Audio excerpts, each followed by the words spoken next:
keruput kopi dulu, lur. Isu ini kelihatannya soal drone, tapi kalau kita tarik benangnya pelan-pelan, yang sedang dipertaruhkan itu bukan sekadar alat terbang tanpa awak, melainkan arah politik luar negeri dan kedaulatan strategis Indonesia di Asia Tenggara.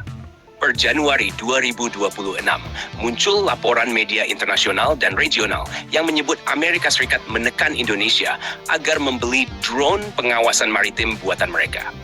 Tekanannya tidak berdiri sendiri, tapi dibungkus rapi dalam paket negosiasi dagang. Narasinya sederhana, kalau Indonesia mau membeli drone maritim Amerika, maka tarif dagang bisa diturunkan, akses ekonomi dipermudah, dan hubungan bilateral disebut akan makin erat. Kalau dilihat sepintas, ini kelihatan seperti kerjasama biasa. Indonesia butuh alat pengawasan laut, Amerika punya teknologi, lalu terjadi transaksi. Tapi dalam dunia pertahanan, tidak ada yang namanya transaksi netral. Setiap alutsista membawa kepentingan, dan setiap kepentingan selalu punya konsekuensi jangka panjang. Drone yang diminta untuk dibeli ini diarahkan penggunaannya ke wilayah sensitif, yaitu perairan dekat Laut Cina Selatan dan Natuna Utara. Di titik inilah konteks geopolitik masuk. Amerika saat ini sedang fokus membendung pengaruh Cina di Indo-Pasifik. Mereka memperkuat Filipina, memperdalam kerjasama dengan Australia, memanfaatkan Singapura sebagai hub logistik, dan kini melirik Indonesia sebagai kepingan kunci yang belum sepenuhnya masuk barisan. Indonesia berbeda dengan negara-negara lain di kawasan. Filipina sudah jelas sekutu Amerika. Singapura sejak lama punya hubungan pertahanan sangat dekat dengan Washington. Australia bahkan menjadi bagian dari poros utama strategi Indo-Pasifik. Malaysia pun cenderung bermain aman dengan Barat. Sementara Indonesia selama puluhan tahun konsisten dengan prinsip non-blok, bebas aktif, dan tidak mau dijadikan payon konflik negara besar. Karena itu Indonesia selalu jadi target pendekatan, bukan dengan ancaman terbuka, tapi dengan insentif ekonomi, kerjasama teknologi, dan isu keamanan maritim. Drone hanya alat, tujuan besarnya adalah posisi politik. Amerika ingin Indonesia secara tidak langsung mengambil sikap lebih keras terhadap Cina di Laut Cina Selatan. Bukan lewat pernyataan politik, tapi lewat kehadiran alat pengawasan yang datanya berpotensi terhubung dengan ekosistem Barat.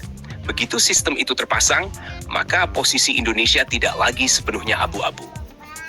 Di sisi lain, Indonesia memang punya masalah nyata dalam pengawasan maritim. Wilayah laut luas, anggaran terbatas, dan ancaman tidak selalu berbentuk perang terbuka. Illegal fishing, kapal asing, aktivitas abu-abu, sampai drone asing yang melintas tanpa izin, semuanya terjadi di dunia nyata. Indonesia juga punya pengalaman pahit soal drone.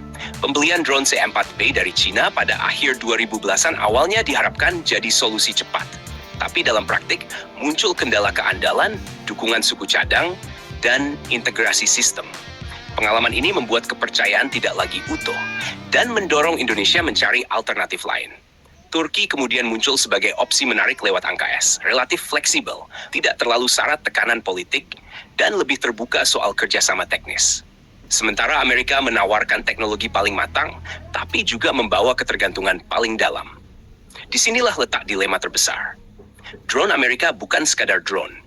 Ia datang dengan data link, sistem komunikasi, pembaruan perangkat lunak, dan standar interoperabilitas NATO. Semua ini membuat alutsista terlihat modern dan canggih. Tapi pada saat yang sama, semua ini menciptakan ketergantungan struktural. Dalam dunia militer modern, siapa yang menguasai data? Dialah yang menguasai permainan. Kalau data pengawasan maritim Indonesia mengalir lewat sistem yang terhubung dengan jaringan Amerika, maka kontrol penuh tidak lagi 100% di tangan nasional.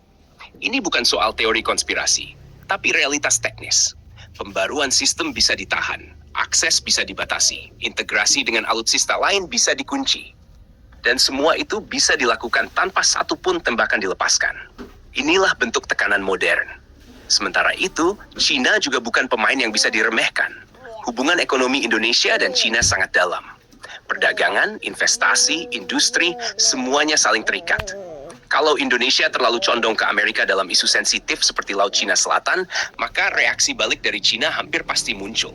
Entah dalam bentuk ekonomi, diplomasi, atau tekanan tidak langsung. Inilah alasan kenapa posisi netral Indonesia selama ini justru menjadi kekuatan. Indonesia tidak perlu berteriak paling keras, tapi cukup menjaga keseimbangan. Masalahnya, keseimbangan ini selalu diganggu oleh kepentingan eksternal. insiden drone asing di dekat area latihan militer Indonesia pada Desember 2025 menjadi contoh nyata betapa rumitnya situasi di lapangan. Ancaman itu ada, tapi cara menanganinya tidak bisa sembarangan. Respon yang terlalu keras bisa memicu eskalasi. Respon yang terlalu lunak bisa dianggap lemah. Kementerian Pertahanan sendiri sudah menegaskan bahwa pengadaan alutsista tidak dipengaruhi kepentingan asing. Ini pernyataan penting, tapi publik juga berhak kritis. Dalam sejarah, tekanan tidak selalu datang dalam bentuk surat resmi. Seringkali tekanan bekerja lewat jalur ekonomi, opini, dan framing media. Yang perlu digarisbawahi, isu ini bukan soal anti-Amerika atau pro-China. Ini soal kepentingan nasional Indonesia. Membeli alutsista dari Amerika boleh saja, selama kendali tetap di tangan Indonesia. Tapi, kalau pembelian itu disertai syarat politik, integrasi data tertutup, dan tekanan geopolitik, maka risikonya jauh lebih besar daripada manfaatnya. Strategi paling masuk akal bagi Indonesia adalah diversifikasi. Jangan bergantung